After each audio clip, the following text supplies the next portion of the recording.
Hello and welcome. It's been a week that's seen the anniversary of the brutal Hamas attacks on October the 7th, a multi-fronted war now taking place a year on, with Israel poised to carry out a counter-strike in Iran at any time. The country's Defence Minister Yoav Gallant saying it will be lethal, precise and above all surprising. Meanwhile, UN peacekeepers injured in Israeli fire in southern Lebanon. World leaders are demanding answers. Obviously, I condemn the fact that there was shooting against the UN premise, wounding two peacekeepers, which is a violation of international humanitarian law. Peacekeepers must be protected by all parties of the conflict, and what has happened is obviously condemnable. It's been a week that's seen a hurricane devastate the east coast of the US. Millions of people left without power, and rescuers searching through the flood's waters for survivors in Florida. What started as a Category 5 predicted storm eased slightly, though fears were made clear. This US meteorologist struggling to comprehend the scale as the data came through. It's just an incredible hurricane. It has dropped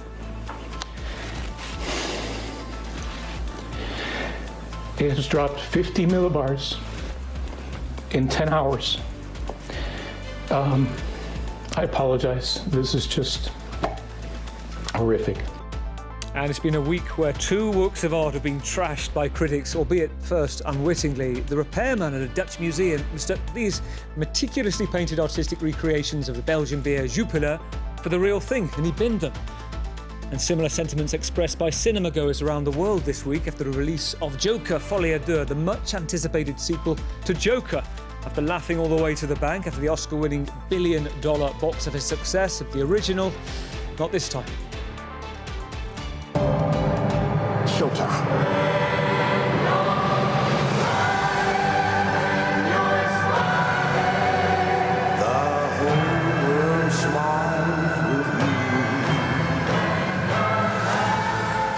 Anything you want.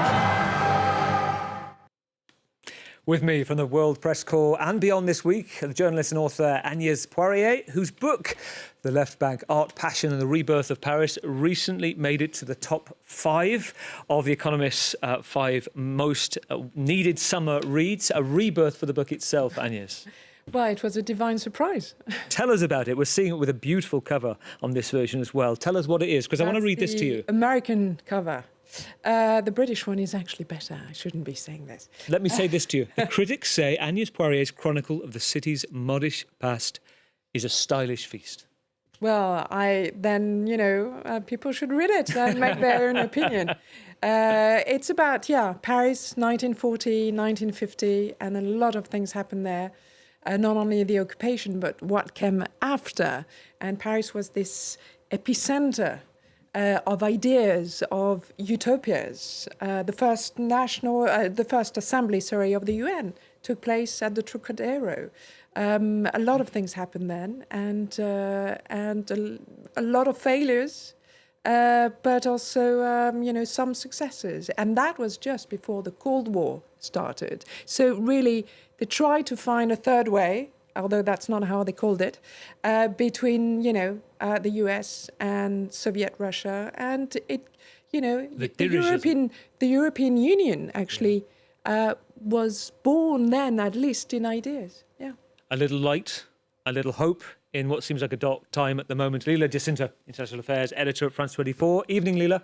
Hello. Now, you've been monitoring developments in Lebanon for the past 7 days. Tell me about your observations. What struck you this week? Well, I've been monitoring Lebanon for decades now. And what strikes me actually is déjà vu, is how much history is repeating itself. And, 25 years ago, Israel pulled out of southern Lebanon with a bloody nose. It's back again in southern Lebanon.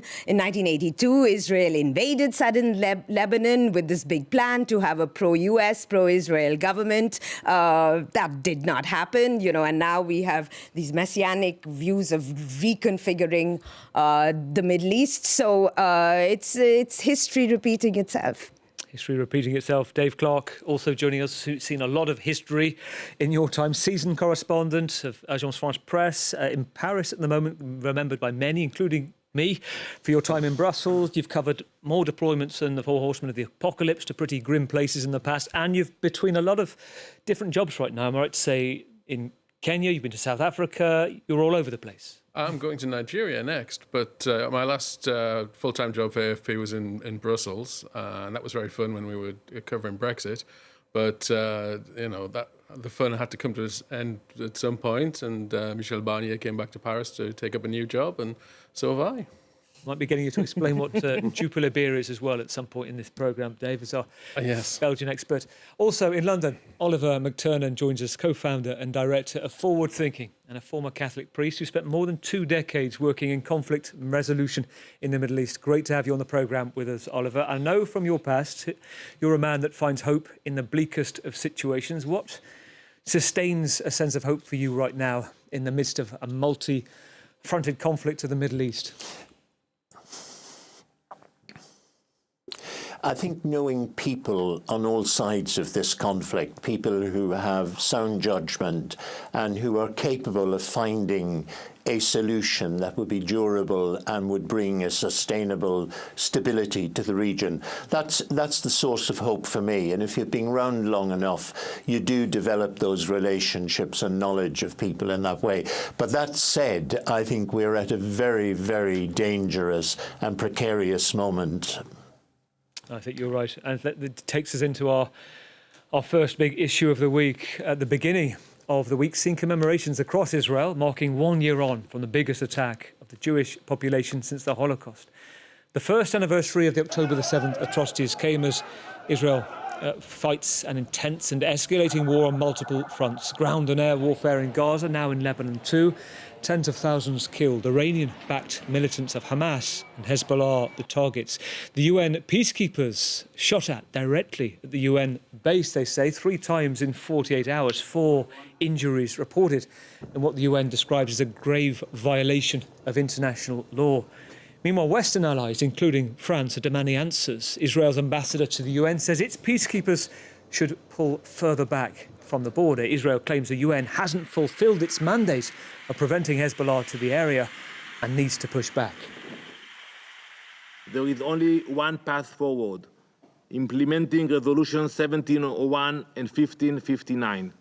Demand that the Lebanese army and UNIFIL finally fulfill their obligations and take up the tasks they are mandated to carry out. Support Israel in our necessary operations to push Hezbollah back to the Litani River. Well, all this comes in a week of mass Iranian ballistic strikes, which were 10 days ago, and the wait for a retaliatory counterstrike pending. President Biden speaking for the first time in 2 months to Benjamin Netanyahu, who's reported to have been told the details of what could come next. Keep me in the loop, he told his Israeli counterpart. What we know is the country's defence minister hinted at this. Whoever attacks us will be hurt and pay a price. Our attack in Iran will be deadly, precise, and above all, surprising. They will not understand what happened or how it happened. Let's start in London. And Oliver, we are still awaiting the next retaliation. Israeli media reported about today that there might be no definitive decision as yet, but the idea of escalate to de-escalate, the Israeli mantra right now, reshaping the power balance in the Middle East. What do you think? Well, as I said at the beginning, I think we're at a very dangerous moment in not just regional history, but global history. I fear that Netanyahu has taken over the narrative, taken control of the narrative again. He was on the back foot with pressure from the families of the hostages, who were pushing him to make a ceasefire so that their relatives could return home. And then suddenly we see this action in Lebanon, and in particular the early actions of the, first of all, the pagers and then the walkie-talkies exploding. That recaptured the narrative for him and support among the Israeli population. And I think now he's on a war footing. And he's banking on the fact that if he provokes Iran enough, America will come to his support. And that's what worries me, the failure of Biden to have any red lines. As he said at the very beginning of this conflict a year ago, there are no red lines. And he's proven that throughout by conceding. Leila, listening to Oliver talking about Joe Biden, the red lines just disappearing, it kind of does feel like Benjamin Netanyahu has a free hand, and his popularity since the Lebanon incursion seems to have increased slightly as well, and his cabinet's got bigger. Yes, and the core of the problem from the Israeli security point of view, no official investigation or report on the security failures that led to the Hamas attack. I mean, there's so much to unpick over here. Primarily Biden's failure to rein in Israel, hug Israel close, but in the end, has not managed to have any de-escalation at all, which comes at a time when we're just weeks away from the US election. But this has also had the effect of putting the spotlight on what has been going on for decades in the US internal domestic system, which is the very powerful Israeli lobby, and how beholden US politicians are to Israel. So, I mean, we've got this few weeks. It seems pretty evident that Netanyahu is really pushing his agenda. And now, I mean, you talked about the different fronts that Israel is fighting on. Don't forget there's Yemen, there's Syria, and now the UN as well. I mean, Israel has had a consistent attacking of the UN systems, and even that is happening right now. Yeah, they're talking about not recognising the way the UN is functioning at the moment. You're right to say as well the 7 fronts that the Prime Minister keeps talking about in Israel, Iraq, Syria as well, Yemen. Dave, you've spent a lot of time in the Middle East. I've spent a lot of time in Beirut, and I've never seen, certainly reported, that the centre's been struck before, even back in 2006. We're hearing this week that the centre being struck, residential areas, in that continued effort to find with a chain of command within Hezbollah. Tell me about the atmosphere when you're back and forth to the Middle East and what you make of this week. Well, I was in our Middle East editing center, which is actually in Cyprus, so it's safe, but it's just across the sea from Beirut, and a lot of our staff there are Lebanese. They were very frightened for their families. There's a sense that they've been through it all before, as Leila was discussing, but something that's different this time, I think, and what makes it feel so vertiginous, like we're on the edge of something much bigger, is that in the past there's always been a sense that eventually America has a great influence in the region, and for various reasons they've lost that influence now, and so that's one possible stabilizing factor. I mean, I know there's been a lot of criticism of their intervention in Iraq didn't actually lead to more stability, and indeed in Libya and to an extent in Syria, but they were the final backstop. And it does not appear, despite this meeting between Netanyahu and Biden, that Washington has a restraining influence. There's an extent to which I think it's wishful thinking that we want the United States to restrain Israel. They've got a lot of shared policies, and they're both enemies of Hezbollah. But even these things that the Americans have stated in public that the Israelis shouldn't do, they've just gone ahead and done. And the Americans have spokespeople are scrambling to update their talking points every day and endorse things that they were campaigning against last week. And yes, Dave, talking about the US supposed to be that point of stability, a guidance, a rudder. The UN also supposed to be that on the border of Lebanon, peacekeepers this week being shot at. Quite a complicated situation. Israel saying, push back. You've basically not done your job of trying to stop Hezbollah militants being here. What do you make of what's going on? Look, there's an element of truth. That's the thing. I mean, it's so complicated. I mean, I do understand Israel's contempt for the UN in that they found a lot of people within the UN agency in Gaza to be working for Hamas.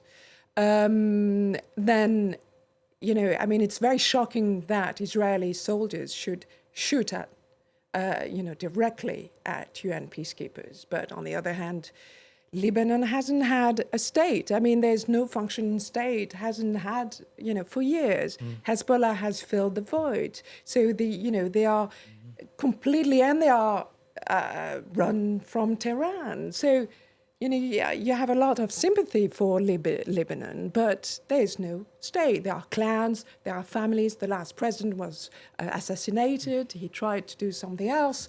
And Hezbollah, like Hamas, are using civilians as shields. And Israel is just surrounded by enemies. On the other hand, Netanyahu is moving the goalposts all the time, and American policy move with them. And so President Macron, a few days before the anniversary of the 7th of October, and he was heavily criticized, perhaps for the timing, but not only, but what he was trying to say perhaps very clumsily. He didn't name the American administration, but he was talking about the Americans on one hand saying, oh yes, we need a ceasefire, we need the end of hostilities. On the other hand, not applying pressure and giving a lot of money and weapons to Israel. Perhaps those conversations should be done behind closed doors between European leaders and their American counterparts, rather than at an interview. But some pressure must be applied. Otherwise, that concept of total victory, as the Prime Minister of Israel says, I mean, what is total victory exactly? Especially in the Middle East. I mean, Israel is surrounded by enemies. At some point, you need to make peace with your neighbors, just for the sake of the civilians everywhere. So, a diplomat who was privy to the negotiations, if you remember in July in Rome, said, now we've lost the horizon. We don't know where we're going. It's like being in the open sea and not seeing the shore. And this feels like, for everyone looking, but the world, it's not only in the Middle East. The world is perhaps not on the brink, but, it's a frightful... Leila. Well, I mean, just 2 points very quickly. I mean, if you heard the Israeli ambassador to the UN talking about implementing these resolutions, which, of course, have not been fully implemented in 1701 or 1556, they talk about... To explain 1701, so after the 34-day war, this was the idea of Hezbollah moving back up above the Litani River. Right. And so that's what Israel are currently saying to the UN peacekeepers, move back 5 kilometers. And they won't. They're doing their job, they say. Right. So they have decided, their host countries have decided to keep them there. But, the resolutions call for the UN to secure this area up to the Litani and for Hezbollah to be disarmed, which did not happen. However, when, you go to the UN Security Council and talk about the Lebanese state maintaining security and the Lebanese army, we just get caught in the, talking about the news cycle. The Lebanese army, as I have to explain repeatedly these days, is very weak. But it is the one institution that is truly national in a country that has sectarian divisions, as you mentioned. But this is also a country that Israel continues to destabilize. And, and to your point about making peace, Israel has not made peace with its neighbors, but much more importantly, Israel refuses to make peace with the Palestinians, and that is the root of this crisis. And for a year, we've been just discussing what happens in the news since October 7th. But essentially, that is the root of the problem. Lebanon has been destabilized by, a mass displacement of Palestinians. That was the root of the problem when it went to civil war. So how are we? What's the political aim of this incursion, really? It is really interesting, actually, Leila, and I want to put that to Oliver. That not just that, Oliver, but to something still in my head about what Anya said a short while ago about how trying to mediate a ceasefire before, those people are no longer feeling like there is a horizon right now. You've been involved in mediation. Are you, at the moment, putting your hands up in the air going, now is not our time? No, first of all, I'd just like to make the point that the history of this conflict didn't begin on October the 7th. And I think sometimes when we talk about it and Israel's right to defend itself, it's locked within that narrative. The conflict is 75 years old. And let's face it, we're faced with Hezbollah. It grew out of the Israeli invasion in 1982, which was aimed at expelling the PLO from Lebanon. So there is a long history of infringements, and I'd say the root cause of the conflict is essentially occupation. And we've had several UN resolutions that have been ignored regarding the occupation. I think unless Israel now wakes up and says we have to address the core issue, and that is our occupation of Gaza, East Jerusalem, the West Bank, as well as the Sheba farms, that they are part of that. Unless they're prepared to acknowledge that, I fear Israel will never have the security it deserves and has a right to. Everyone has a right to defend themselves, but we equally have to respect the rule-based order that grew out of World War II. And my big anxiety and fear is we're seeing that unraveling every day before our eyes. There seems to be absolutely no accountability. We're writing new rules, and the basic is if you've got the might to do it, you're right. So that's the complicated situation. We have to say, is it possible to find a solution? Yes, it is, if there's the political will to do so. Yeah, good point. And right now we're in a kind of triage of information about where the next frontiers and what's happening, like the UN or in Gaza in the north. Oliver, good to have your assessment. Well, one of the more surprising elements in the news this week, at least to analysts of the Ukraine war, was the intelligence chiefs in Kyiv saying North Korean soldiers had been killed on the battlefield supporting Russia in occupied Donetsk. The news only came after a speculative comment by the South Korean defence minister at the start of the week, who said there would be a good chance North Korean troops would be sent to fight in support of Putin's war. When reporters asked the Ukrainian government, a response came from Andrei Kovalenko of the Ukraine Centre for Countering Disinformation. He said this: "It's already happening," and gave an example of 6 North Korean soldiers killed in a Ukrainian missile strike. Well, for Kremlin, Vladimir Putin's office was asked. They claim it's fake news. В прессе появилась информация со ссылкой на южнокорейских экспертов, что Северная Корея, вероятно, направляет своих военных на СВО. Это действительно так? И если так, то с какой целью? Знаете, это похоже на очередную утку информационную. Meanwhile, President Zelensky back on diplomatic manoeuvres this week, showing European leaders his so-called, as yet secretive, victory plan while drumming up more support for money, weapons, defence capabilities. Let's see the red carpet moment in London. Here he is with Keir Starmer at Downing Street on Thursday morning. A brief handshake, barely an exchange with Larry the cat.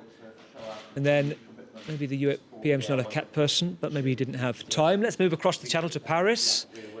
Just after 4 o'clock Thursday, meeting with there's Larry again. OK, there's Larry's thoughts of the day. They got the red carpet for Larry. Let's go to President Macron at the Élysée Palace as well, the meeting on Thursday.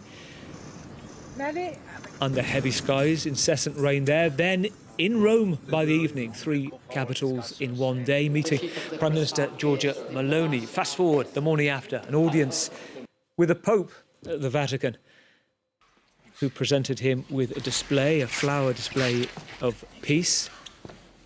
And 24 hours later, let's take a look at the reception reactions in Berlin with the German Chancellor Olaf Scholz. And what we heard from that meeting in the past few hours, that there is a deadline set, Dave, talking about 2025, by 2025 for Vladimir Zelensky, if this victory plan works. What do you make of that? Well, I mean, if you had a victory plan, you probably should have put it into operation before now. I remember there was going to be a great offensive this year and last year, for that matter. I was there, and it was a disaster. If you remember, looking at all those diplomatic meetings this week, I'm reminded of 2 things really. One, the Europeans used to be really excited to meet Zelensky. It was a big boost for them with their own electorates and with the media. They'd love to be photographed with him. It was all smiles. It felt like we were building some European coalition.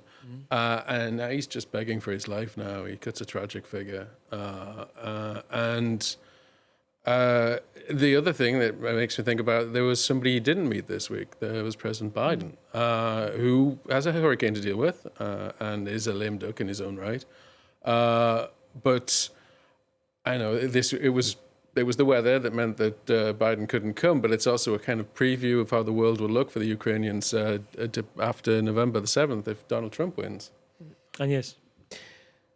Well, I mean, it's like with the Middle East. I mean, everybody's waiting for the US elections. And so is Zelensky, and like Netanyahu, except Netanyahu wishes for Donald Trump to be elected and Zelensky wishes for Kamala Harris to be elected, and nothing will happen until then. It's almost everything is frozen, and Russia is taking advantage of it because it's making ground and gains in eastern Ukraine. I mean, Kyiv is clinging on the Kursk region, but we don't know anything about this victory plan.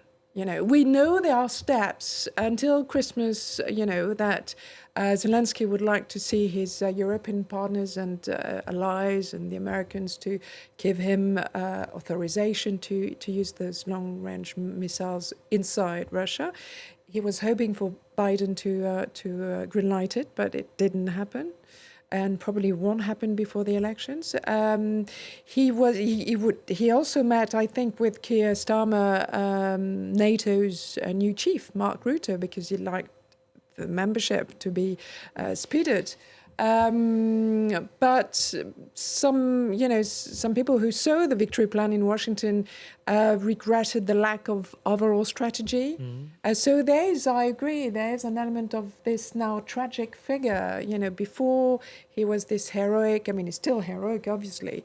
But and we also know that that the Ukrainian soldiers have been fighting for so long. They are, they're enrolled heroically right at the beginning, and they are exhausted. Yeah. And there are lots more desertion.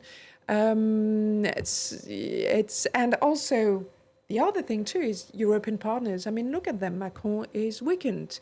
Olaf Scholz is weakened. Biden is weakened, and anyways, is not going to be around for much longer anymore. And so it's in not fact, as of if- all of those, probably Giorgia Meloni is in the strongest position right now, isn't she? Yes, but Italy is not as powerful as America. Everybody looks weakened, and the Ukrainian cause as well. North Koreans on the battlefield say Ukraine. Surprise to you, Leela? Well, it did come as a surprise, but then when I gave it a thought, it's actually not that much of a surprise. All sorts of people have been fighting in Ukraine for Russia, including Afghans.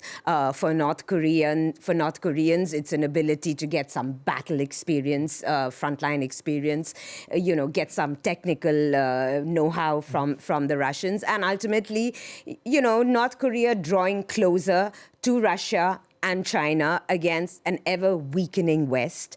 I have to say, Gavin, 1 year ago, well, before the war in Gaza, I was keenly looking at the Global South reaction to the Ukraine war. And at that point, people in the Global South were telling me, this is Europe's problem. And we were dismayed. We were caught by shock on how the Global South just did not seem to come on board against Russian aggression, which was against the post-war order. And a year after the Israeli war in Gaza and Lebanon, a lot of people that I'm talking to in the Global South are telling me, see, we were right. This is Europe's problem. And if it is Europe's problem, it also shows how weak Europe is. The entire security structure is built on the American security umbrella. The US has always, veered towards isolationism and multilateral engagement. And, Zelensky still does not have the, basic permission to use European missiles into Russia. We're talking about German Taurus missile system, British missile system. So the West is looking so weak and without a plan. Weak and without a plan. Oliver, can I ask you what you made this week? Another moment this week, the launch of Boris Johnson's autobiography, Unleashed. Now, he claimed to reporters this week when he was selling it, he said he thought Vladimir Putin, quote, would not have invaded Ukraine if Donald Trump remained in the White House in 2020. What do you make of that? I think it's a rather superficial judgment, and frankly, it does reflect the sort of judgments that Johnson would make.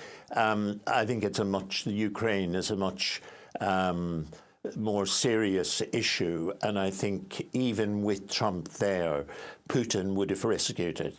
Because let's remember, he tested the water with Georgia, nothing happened. He tested the water further with Crimea, nothing happened. So there was no reason why, for his own domestic reasons, he shouldn't have moved on Ukraine. And I think he would have acted, Trump in power or not. Oliver, thank you. Well, let's move on to developments here in France, because Thursday night was budget night, scarier night than Halloween for those waiting for the announcement of Prime Minister Michel Barnier. That austerity is now the mot du jour for a French government to trying to balance its books, something that would have been, well, it's been incapable, France, in fact, of balancing the books since 1974. So France at an inflection point, gone is the COVID era, whatever it takes rhetoric of the president. The mantra now, open wide. This is going to hurt. I want to mark this period, however long it lasts, with an honest and responsible effort towards the French people. So we're going to ask the French people to make an effort of 60 billion. I want this effort to be fair and balanced. In fact, in terms of savings, it will be spread over a sum of 40 billion, with everyone doing their bit. Well, that is, if the minority government can pass the bill in Parliament. And Michel Barnier's feeling buoyed. He's passed his first prime ministerial test, a confidence vote brought by the left wing to oust him. Although they are still a presence, like Banquo's ghost at the table. They argue, we won the July election. He doesn't represent us. So, Agnès, talk us through your take on the budget announcement. Well, the budget... Everyone's talking about 1983 and how suddenly it's going back decades, austerity back on the table. Well, I mean, it's cruel irony in the sense that the French economy in the last 7 years, with that pro-business agenda of Macron, it's not been doing badly. You know, the unemployment has been really lowered significantly. I mean, to the point where we don't talk about the unemployment as the biggest problem. We had a brief interruption by Michel Barnier. Carry on. We'll go to Barnier in a moment. Michel, if you can just hang on. Agnès is finishing. Carry on. He's watching.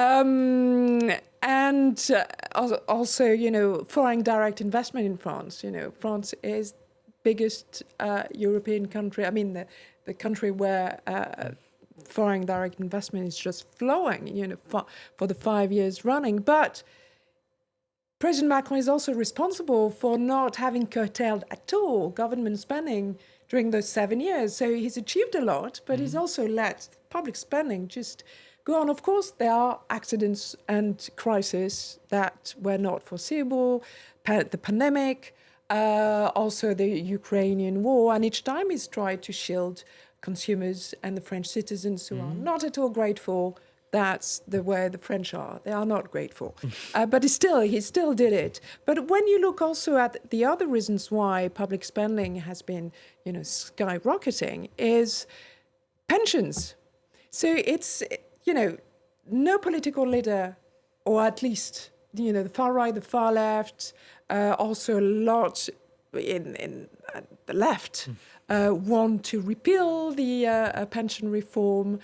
When actually, if you look at figures, it should have gone further, like our European neighbours, you know, who some of them are working until the age of 67 because it cost the state a lot of money, too much money.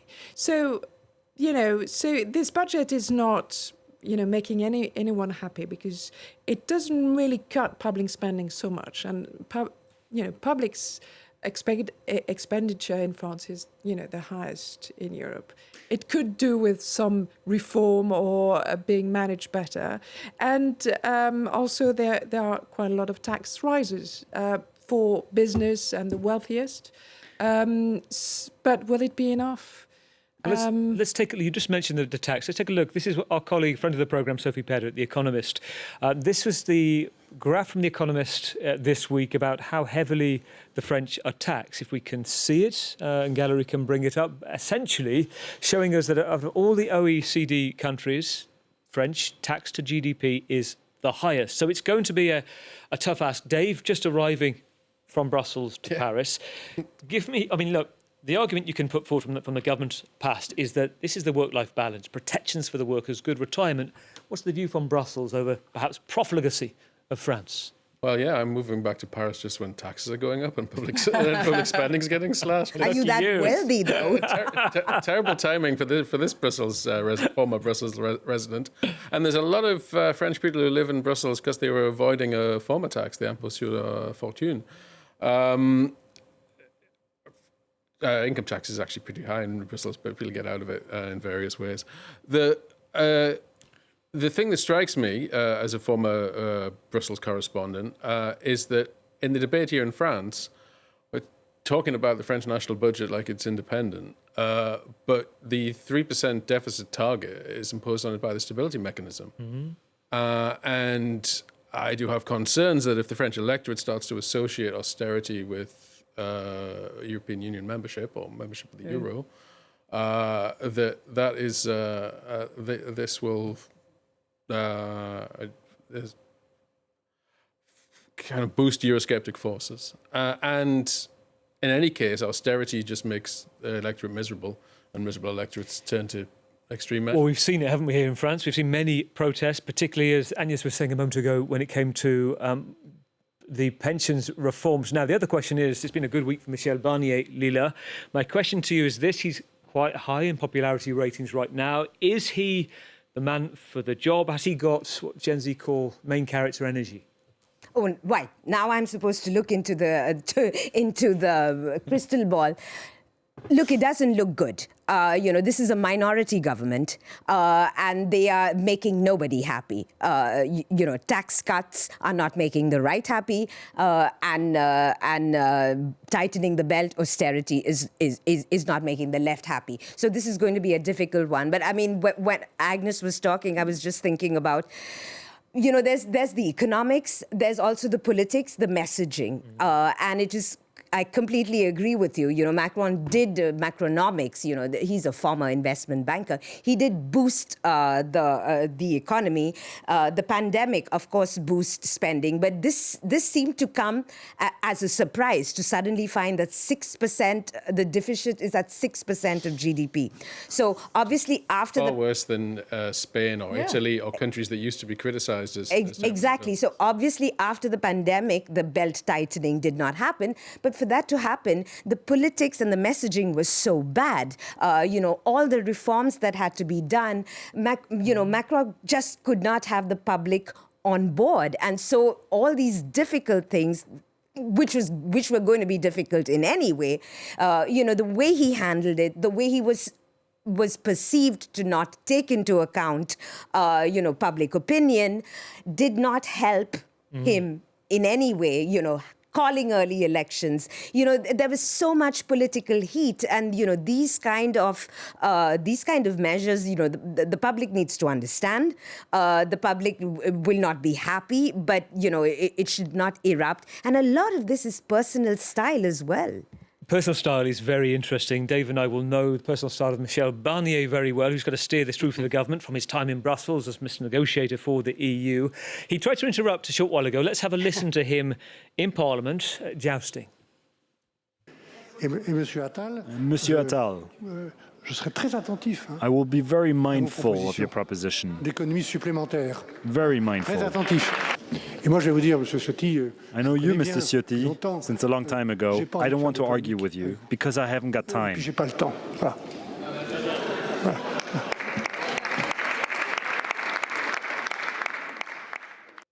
Briefly, Agnès, people say, my neighbours say, he's got an old-fashioned French style which they like. Well, he showed that style actually during the Brexit negotiations. He's extremely courteous. In a way, he's quite British. in the best sense. And in a way, the British negotiators were not. So he's courteous, he's very patient, he works his dossiers. Now he doesn't have his 73. He's not, he's not going to seek election as a president. So in a way, I wouldn't rule that out. He came back to Paris. The last off the record I had with him, he was very clear why he was going back to Paris. Okay, well, it takes us nicely as a cliffhanger. But he responded to an attack and to actually the style of the far left, which is abhorrent in insulting him. He said, "The more you insult me, the more I'll be courteous to you." And so he might wrong foot his political enemies. On the other hand, he's in... And he hasn't got a majority to lose, so he may as well just put it all out there. But he's in an impossible situation. And a policy of, when they go low, we'll go high. OK, next to a story of modern art is rubbish trope, illustrated at the LAM Museum in the Netherlands this week, when the work of the French artist Alexandre Levet, called All the Good Times We Spend Together, this is it, went missing from the gallery. Turns out the repairman, tasked with fixing the lift, saw it was a couple of cans of leftover Belgian beer, chucked them in the bin. This is in a week where not just one but two works of art have been trashed by critics, albeit the first, unwittingly, now we know, in the Netherlands. The other, well, it was the worldwide release of this highly anticipated Joker 2, Folie à Deux. The original came out in 2019. Rapturous applause, an 8-minute standing ovation at the Cannes Festival. Judges described it as a cinematic masterpiece. Joaquin Phoenix landing Best Oscar for Best Actor for it too. $1 billion at the box office this week. The sequel, a movie musical. They weren't laughing all the way to the bank. It lost money at the box office, being critically panned. Rotten Tomatoes reviews say it's the lowest rating for a comic book movie ever. Let's take a look at a snippet from the trailer. I got the sneaking suspicion that we're not giving the people what they want. It's okay, baby. Let's give the people what they want. But here's the thing. Who cares? A bit like Alexandre Levet and his Jupiler. What does he care if a mechanic mistakes it for rubbish? It turns out they duck the beers out, they clean them. Even more people are coming to see the work. And Todd Phillips, the director of The Joker, he said this week. He loves it. He stands by it. Whatever fans think, I do not care. So it leads to the question, artistic freedom, creative choice versus expectation, reception. So we're asking the panel, does criticism influence your decision to see something? Oliver, starting with you.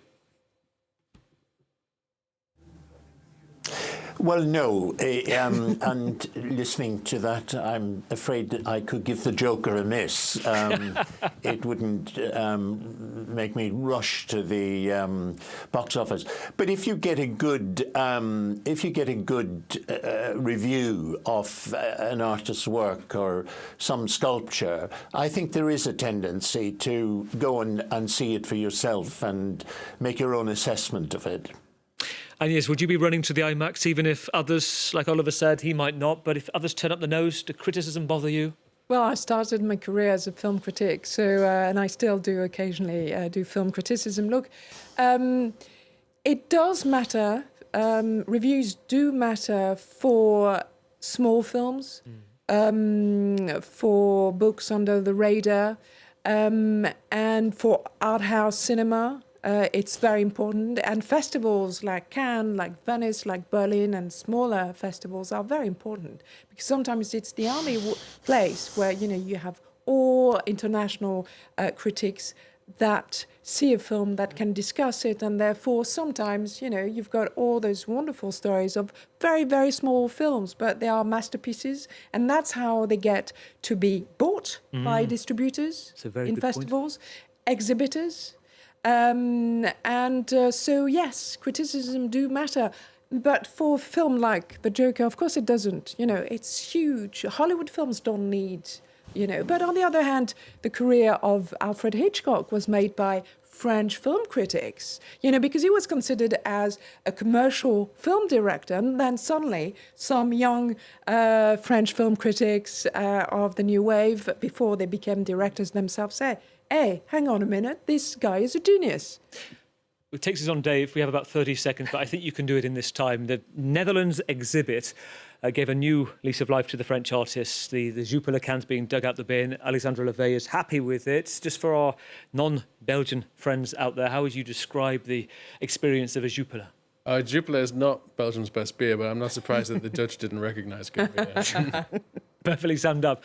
Thank you from all of us. It's Goodbye from the World this week. Thank you to Agnes Poirier, journalist and author, from Dave as well, Clark at AFP, Lila Jacinto, here with us at France 24, and Oliver McTurn as well, co-founder of Forward Thinking. Thank you for watching. Judge for yourself. Put on a happy face. We'll see you back here in 7 days for the world next week.